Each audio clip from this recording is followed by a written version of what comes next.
Alors, inégalité de Schwartz et norme d'un vecteur. L'inégalité de Schwartz joue un rôle essentiel en géométrie. Alors, c'est le théorème suivant. Théorème. Donc, inégalité de Schwartz.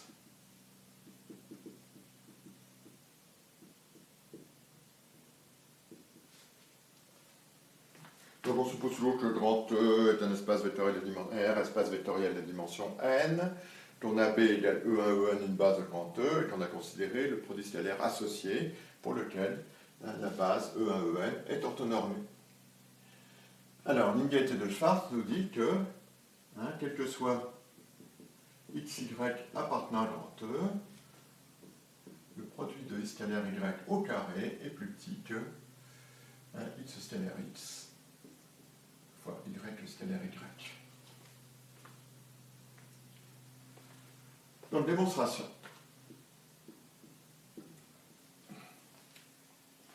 On peut remarquer si soit x soit y est égal à 0, on a évidemment égalité.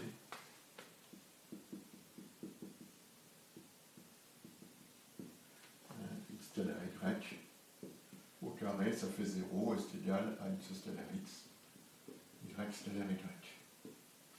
Donc on suppose que x est différent de 0 et y est différent de 0.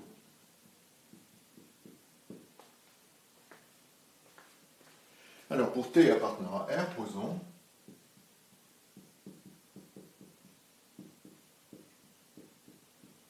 P de t égale le produit scalaire de x plus ty avec x plus ty.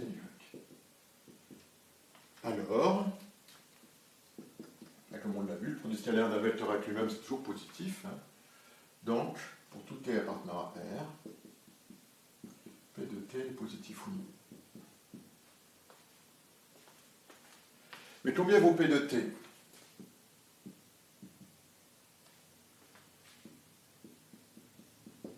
On peut le développer par linéarité. Ça fait x scalaire x plus t fois x scalaire y plus t fois y scalaire x plus t2 y scalaire y. Donc ça fait égal à t2 y scalaire y plus 2t x scalaire y plus x scalaire x. Alors, x scalaire y, il est différent de 0.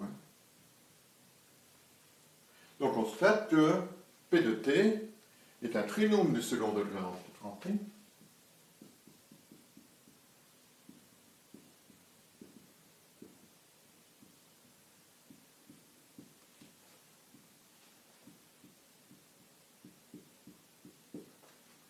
Est un trinôme du second degré en t qui est toujours positif.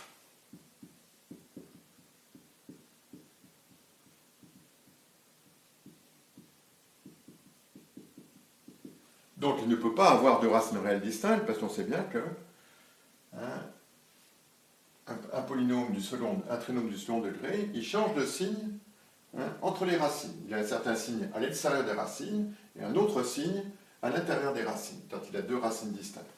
Donc il ne peut pas avoir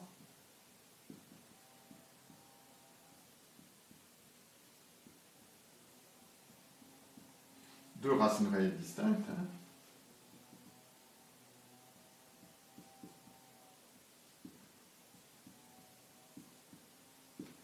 Dont son discriminant est négatif ou nul. Discriminant delta est négatif ou nul.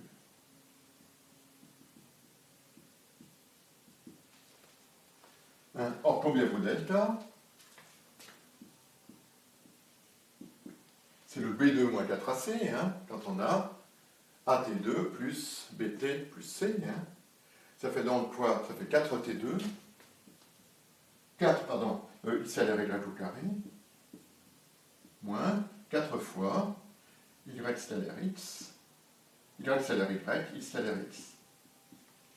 Donc c'est égal à 4 fois x scalaire y au carré, moins x scalaire x, y scalaire y.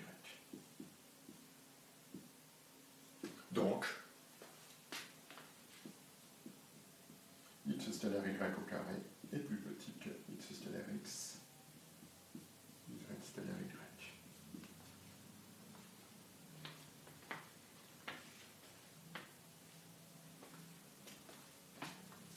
Bon, voilà cette inégalité de Schwarz, donc très importante.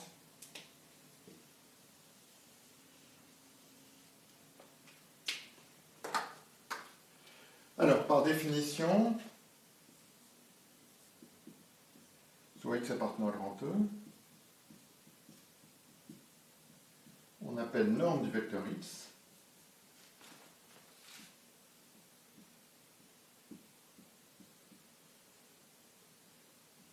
le réel positif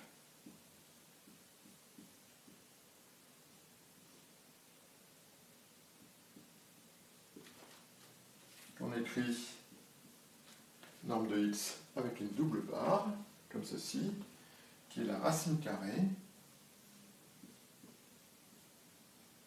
X égale x, ça a bien un sens puisqu'on sait que x égale x est positif.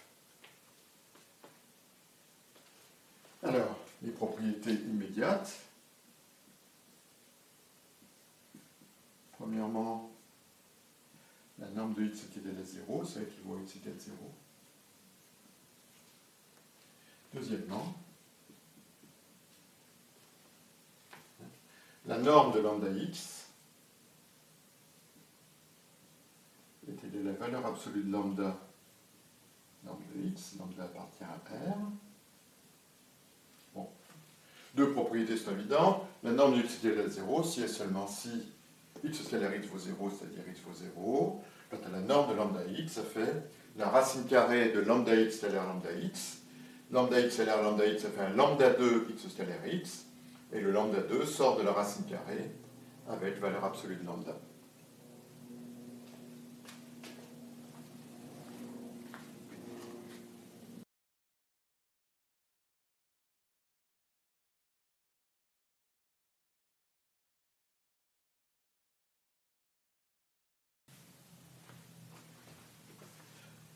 Alors, une propriété essentielle de la norme, théorème, la propriété 3, puisqu'on a déjà des propriétés 1 et 2 tout à l'heure, quel que soit x, y appartenant à grand E, la norme de x plus y est plus petite que la norme de x plus la norme de y. C'est ce qu'on appelle l'inégalité triangulaire.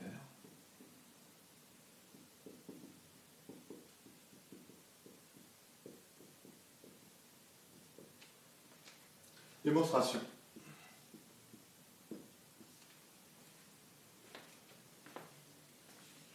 Alors, regardons la norme de x plus y au carré. Par définition même, la norme de x plus y, c'est la racine carrée du nombre positif x plus y stellaire x plus y. On se l'élève au carré, on va trouver évidemment x plus y, produit scalaire avec x plus y.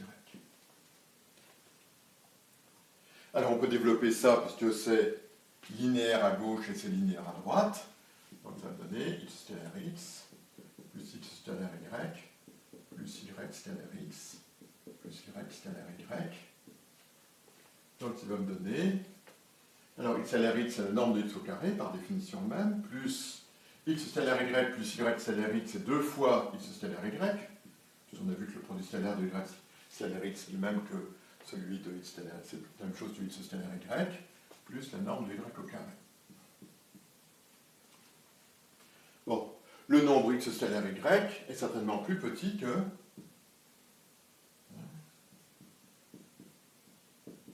2 fois la valeur absolue de x stellaire y,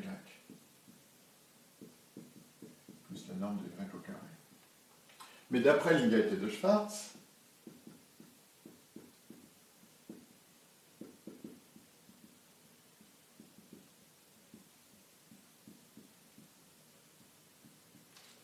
on a que x stellaire y au carré est plus petit que x stellaire x, y stellaire y.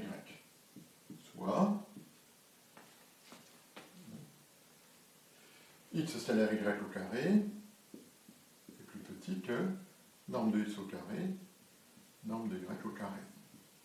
D'où La fonction racine carrée étant évidemment croissante sur R+, la racine carrée de x scalaire y au carré est plus petite que la racine à norme de x, la norme de y, soit la valeur absolue. Attention, la racine de x scalaire y au carré, c'est pas x scalaire y, hein, c'est sa valeur absolue.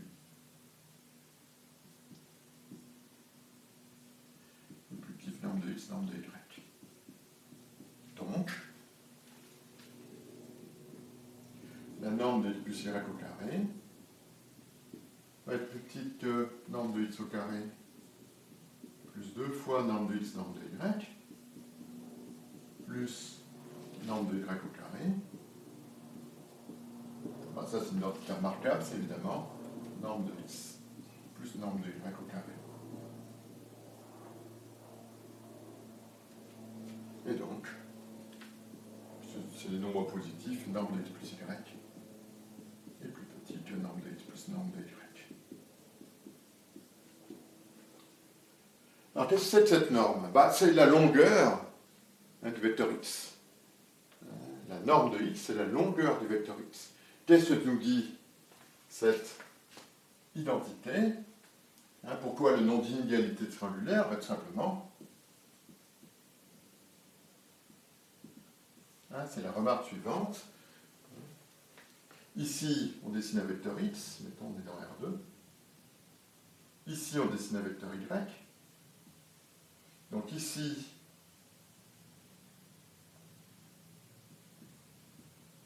on a le vecteur x plus y, voilà. Alors, la longueur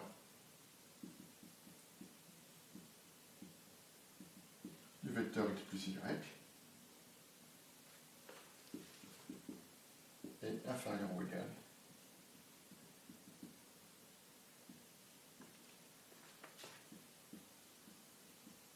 à la longueur de x plus la longueur de y.